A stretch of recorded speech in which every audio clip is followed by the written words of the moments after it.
it really feels like Boeing just can't catch a break nowadays. Its newest and biggest airliner, the 777X, seemed to be progressing nicely through testing this summer until a new problem stopped it in its tracks. This morning, Boeing is pausing tests of its new 777X after finding damage to the plane. So, what happened? What caused the plane's certification program to freeze again? How bad is it? And what's even the point of the 777X? Stay tuned.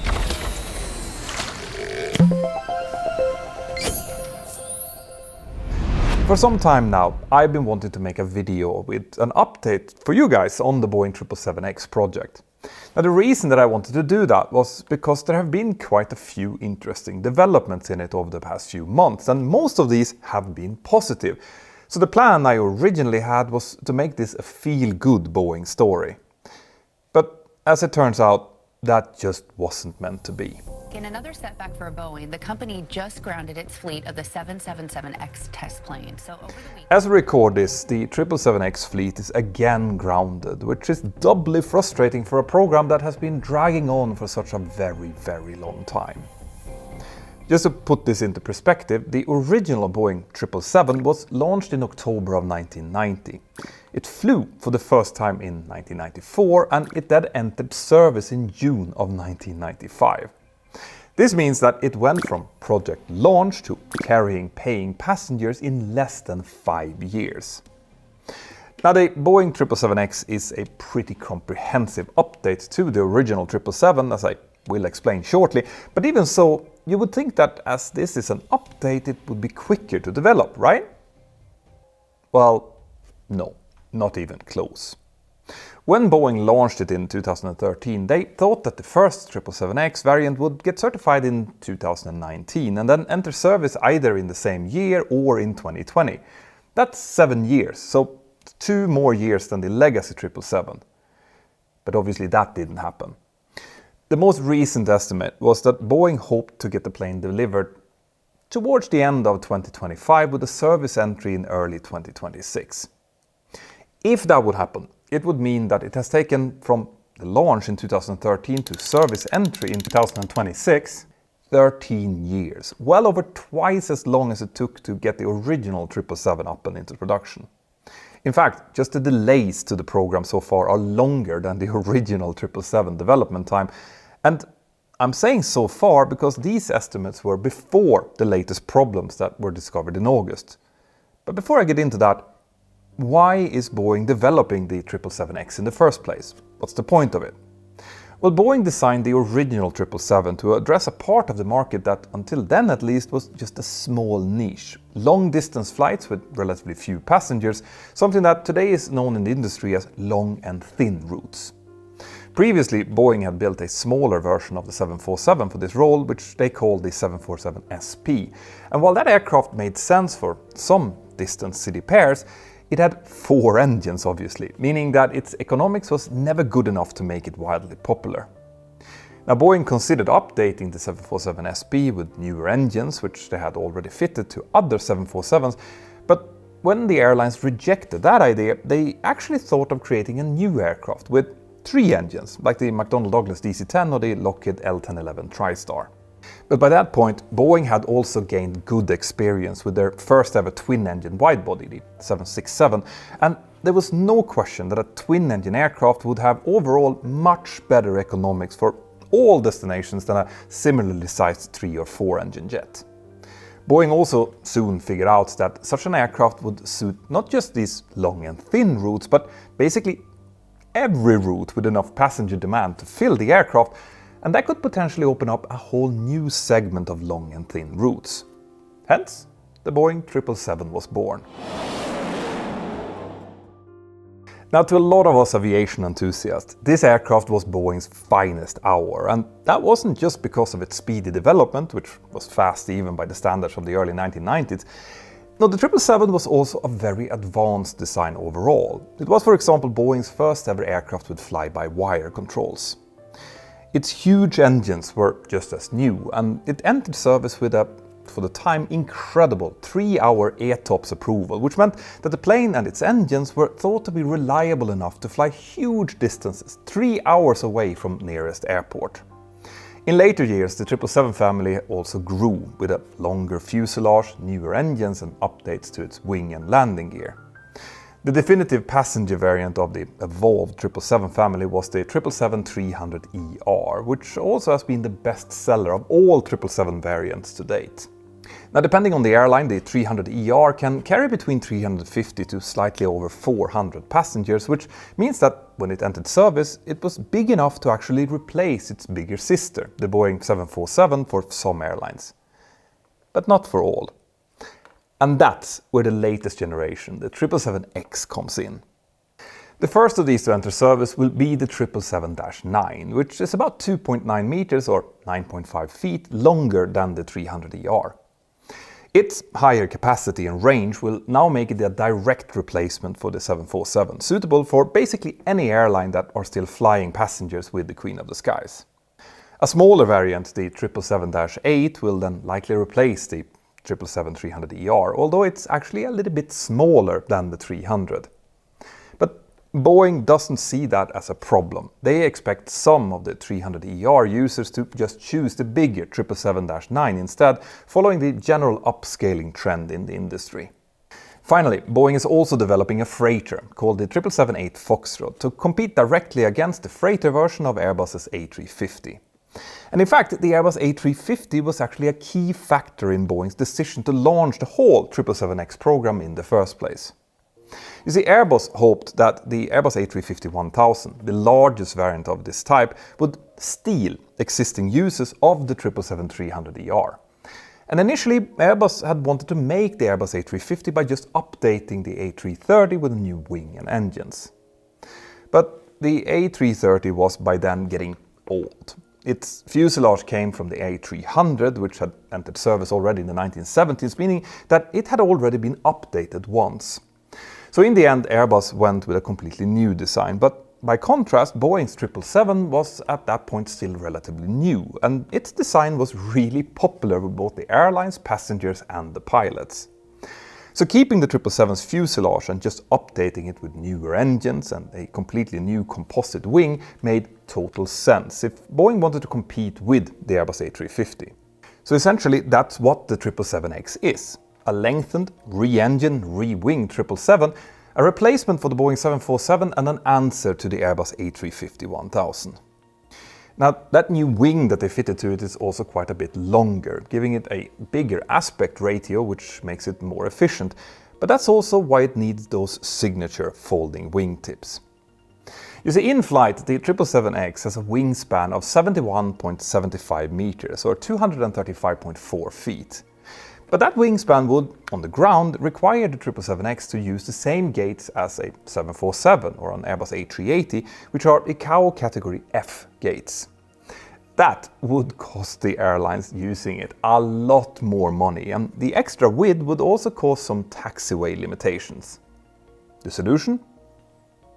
Those cool folding wingtips, which are 3.5 meters or 11 feet long, and when folded, they allow the 777X to use the same ICAO Category E gates, as well as the same taxiways as the existing 777. In order to produce this beast, Boeing built a completely new composite wing facility in Washington State, and General Electric developed the GE9X, a monster of a turbofan engine whose cowling has a larger diameter than the fuselage of the 737 that I fly. But as I mentioned before, Boeing has suffered a lot of setbacks in the project so far. When the Farnborough Air Show opened its doors this year, the only notable exhibit related to the 777X was by Liebherr, who is the maker of those awesome folding wingtips. But at least this time, the absence of the 777X flight display at the air show was for a positive reason. Boeing was finally busy test flying the aircraft with the FAA. I'll get more into those tests in a second, but just when I was researching for this episode, I was hit by the news that these tests had been abruptly stopped and that the whole test fleet was grounded. Obviously, that raised some immediate and serious questions about the project's development and what it would mean for Boeing's customers. So as soon as I heard those news, I wanted to get a comprehensive understanding of the problem and what was actually at stake. So I turned to Ground News, today's sponsor and my go-to source for getting the full story on any breaking news from as many angles as possible. As it turns out, there were more than 100 stories published about this grounding worldwide, and Ground News brought together all of those viewpoints into one place. That made it super obvious how different sources with different viewpoints skewed the information. Like the US-based Daily Caller, who was noting how Boeing had once claimed that the grounded jets would be unmatched in every aspect of performance, whilst sources in Germany instead focused on how this would impact the industry as a whole. Without access to all of those perspectives, I would get just a partial understanding of the story, and that's why Ground News is so awesome.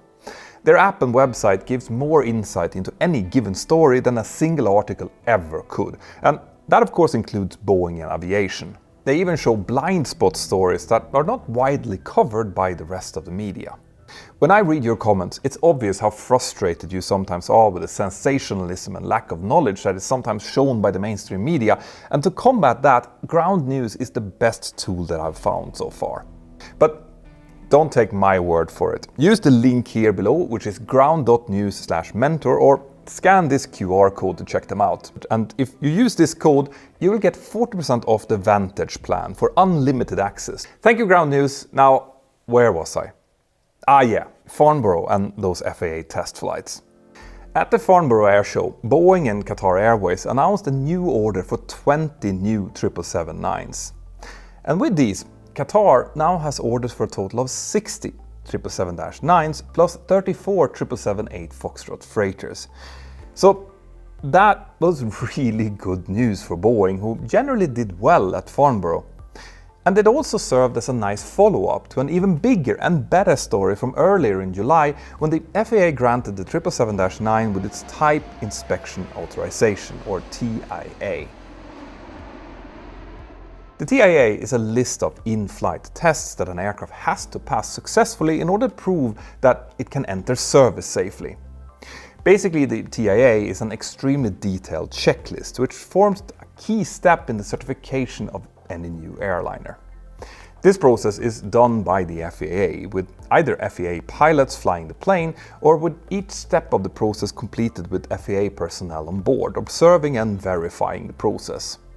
That was the reason we didn't get to see any of those 777-9s flying over Farnborough this year. They were all busy completing the TIA program. Now, the FAA customizes the TIA program for each aircraft that it evaluates, and that customization is based on the aircraft's characteristics and the new systems or features that is introduced with it. For example, with the 777X, those folding wingtips meant that the FAA had to issue new requirements in order to ensure that the pilots have the necessary procedures to operate them safely. As the Air Current explained in detail, and you should definitely check them out if you haven't already, by the way, before takeoff, the 777X pilots will initially taxi with the wingtips folded on their way out towards the runway. They will then be kept folded until they reach a predetermined point where the taxiways is wide enough to extend the wingtips. And the pilots will obviously also have a wingtips extended check item in their electronic checklists.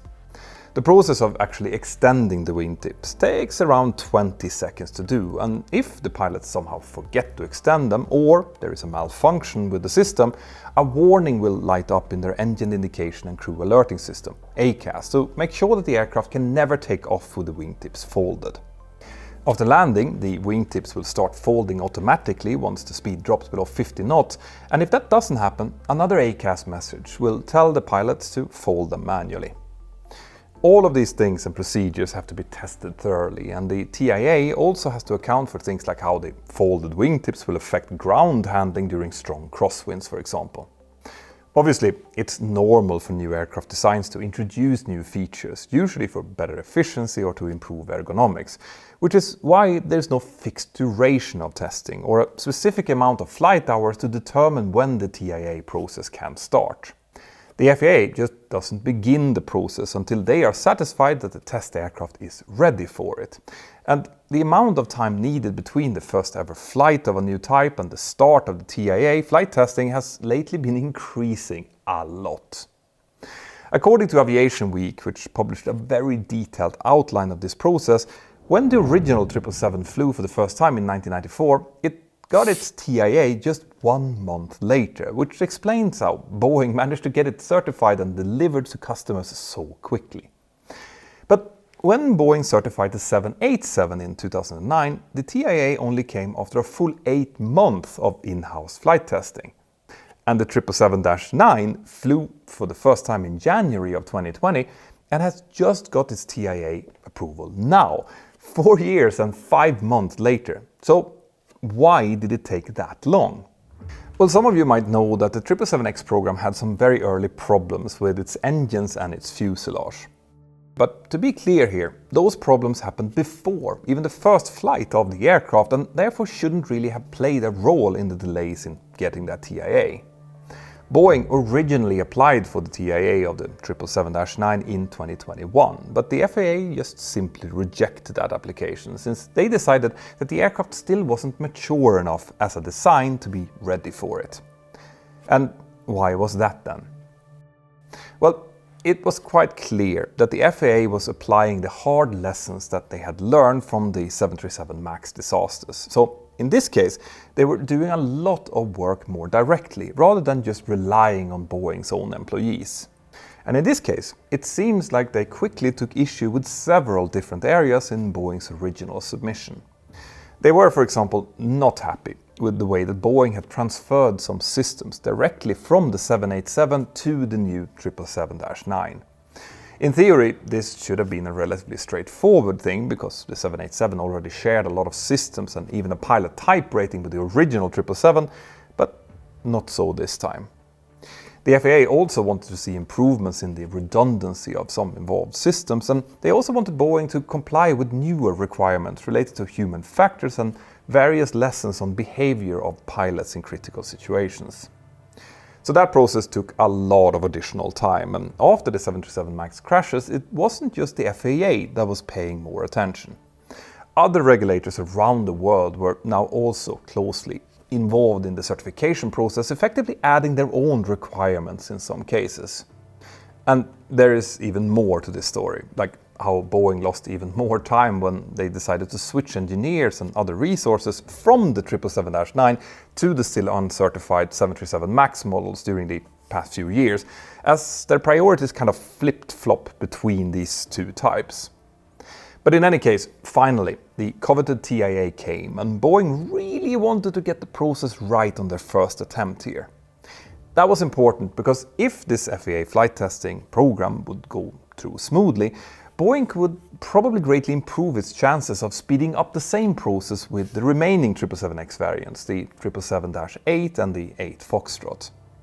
So they went all in and used 3 out of their total 4 777-9s for these flight tests, switching between aircrafts as the program progressed. And then, on the 15th of August this year, the crew of Whiskey Hotel 003, the third 777-9 test aircraft, landed back on runway 17 in Hawaii's Kuna Airport after a 5.5-hour long test flight. This aircraft has registration November 779 X-ray Yankee, and when the test program is over, it is destined to enter service with Lufthansa.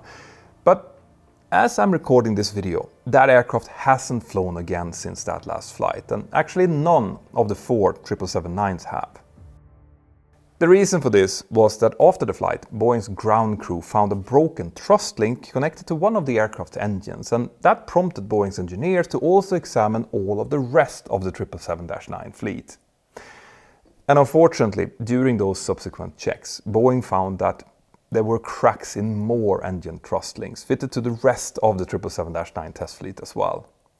Now, we don't know how many more of these cracks there were, and it doesn't really matter. It's abundantly clear that this is a problem that Boeing needs to both understand and fix. So, what is a thrust link then? Well, this is a structure that is part of how the engine is attached to the wing pylon of an aircraft. Its purpose is to carry the thrust load from the engine itself to the pylon and then on to the rest of the aircraft. I've done many videos on this channel looking at how jet engines work, and in them I have explained that while modern turbofan engines generate some thrust from the exhaust gases coming out of the turbine in the rear, most of the thrust actually comes from the fan itself at the very front. So because the thrust is generated in different parts of the engine, great care must be taken to ensure that those thrust loads created at different thrust levels don't end up pulling the engine apart. Now, here I want you to take a moment to consider just how much forces these engine attachments can be subjected to. Each of the two GE9X engines of the 777X generates 110,000 pounds or 489 kilonewtons of thrust, which normally pulls the plane forward.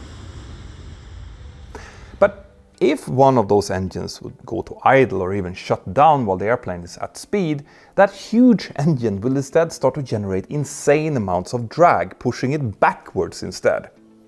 Or even worse, if an engine eats up a couple of birds when it's operating at a high thrust setting, that can lead to compressor stalls, and that could mean that the engine will go from full power to zero and then back again many times per second. In reality, all of this is even more complicated because during that brief bang portion of a compressor stall, the fan at the front is actually still spinning and therefore generating some thrust while the core isn't. And of course, there will also be heavy vibrations in basically all directions, which components like the thrust links have to be able to endure. Frankly, I don't even really claim to fully understand all of the complexities of this and the insane engineering behind it, but I think you can see why a part like a thrust link, or actually thrust links because there's two of them per engine, have big roles to play here in order to both keep the engine in one piece and keep it connected to the pylon and the rest of the aircraft. In the case of Boeing's 777-9 in Hawaii, the second thrust link still held up, keeping the engine safely attached to the jet. And the two links are mounted at slightly different angles, but they're designed so that each of them can take up the full amount of that enormous thrust load from the engine. And crucially for this story, even though the engines are obviously made by General Electric, the thrust link structure is designed by Boeing. Now, as far as we know, the design of these thrust links is definitely not unique to the GE9X engines. Actually, most of the pictures of thrust links that I've shown you so far are from other engines, like the GE9X of the 787 or the GE90 of the original 777. But these two are actually from the GE9X though. Obviously, the sheer size and power of the new GE9X engines meant that these parts had to be redesigned, and Boeing are now working on how and why they failed, and also if they need to redesign them. And they have obviously also notified the FAA and their airline customers about this problem and what that might mean. Boy, I am happy I didn't have to be the one that made those phone calls. You see, customers like Emirates, Lufthansa and Qatar really want their 777-9s as quickly as possible because compared to a 777-300ER, the 777-9 burns about 13% less fuel. That's pretty amazing, especially considering that the 300ER itself was around 10% more efficient than the very first 777 that hit the market.